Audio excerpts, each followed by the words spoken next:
We're back! Now, what do Deadpool, Wolverine, and I have in common? By now, you may have figured these out, but I'm going to tell you anyways. Number 1, we're incredibly good looking. Number 2, we're incredibly humble. Number 3, we all love root beer as mandated by the Canadian government. And number 4, we were all part of the Weapon X program.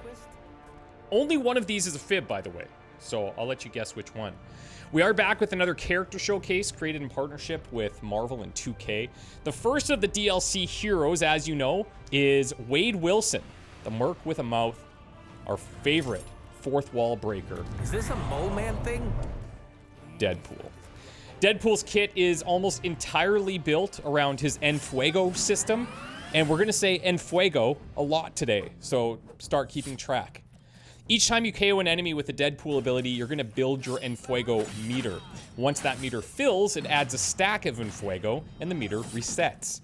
Of his 10 cards, 9 are modified by the number of Enfuego stacked. So, like some of the other top tier damage dealers in the game, think people like Iron Man, Ghost Rider, Hulk, it makes sense to build your team comp around them to let them shine as much as possible. Now, Deadpool is going to lose some effectiveness when taking damage, so heroes like Captain America, or surprisingly enough, considering their relationship, Wolverine, are helpful to taunt enemy attention away from Mr. Cool. Unsurprisingly, of course, Doctor Strange has a couple of abilities in Vapors of Valtour and the Shield of the Seraphim that would complement Deadpool extremely well here. Now let's start with one of Deadpool's common attack cards, titled after a nice little XCOM callback, Death from Above. Wade's going to take to the air while drawing both of his swords and then come plunging down towards his target.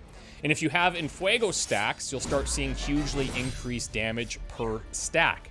If you upgrade Death from Above, you're going to increase the damage per Enfuego stack. Are you keeping track of the Enfuego mentions? Because we're at least over 5. I know that. This is one of the more straightforward applications of Enfuego. Before we get into some of the more advanced ways Enfuego affects his abilities, let's look at his passive. I'm personally looking forward to spending as much time with Deadpool as possible. He's witty, he's funny, he's sassy, and he's got just a little bit of the edge, you know? He's going to kind of get everybody on their toes at the Abbey for sure. These are all top qualities that you want in a best friend. Each of the DLC heroes has their own arcs, similar to the base game heroes, and if you follow these to develop your friendship, you'll unlock Deadpool's passive ability called Staying Alive. How that works is each turn, you'll heal 15% of his max health. Very helpful for those times when you're not able to taunt away or conceal him from enemy strikes with supporting staff. And at level 2 of Staying Alive, you're going to heal an additional 5% of max health per Enfuego stack. Moving on, Deadpool has 2 skill cards in his kit. And for this showcase, we're looking at his legendary Hey face.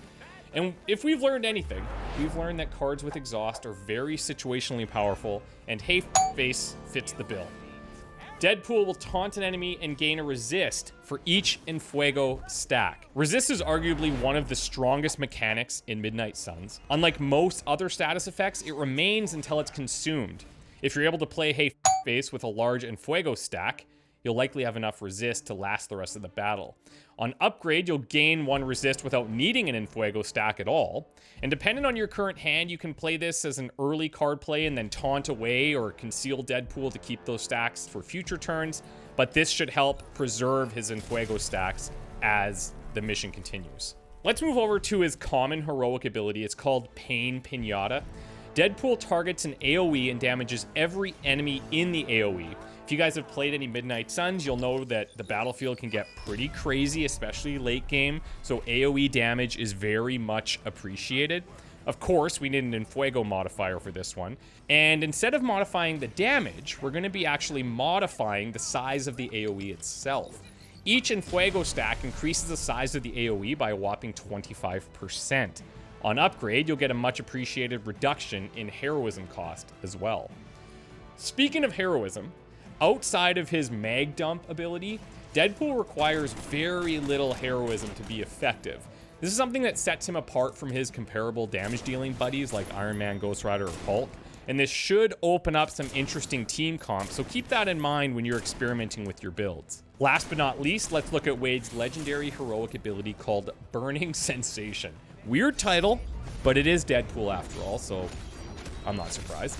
Excellent for dealing huge single target damage versus one of those Guardians, Nest Mothers, or Fallen villains.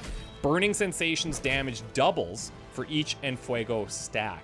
The upgrade here increases the base damage, which exponentially increases the benefits from the Enfuego stacks too. So that's Wade in a nutshell, the first of 4 announced DLC heroes.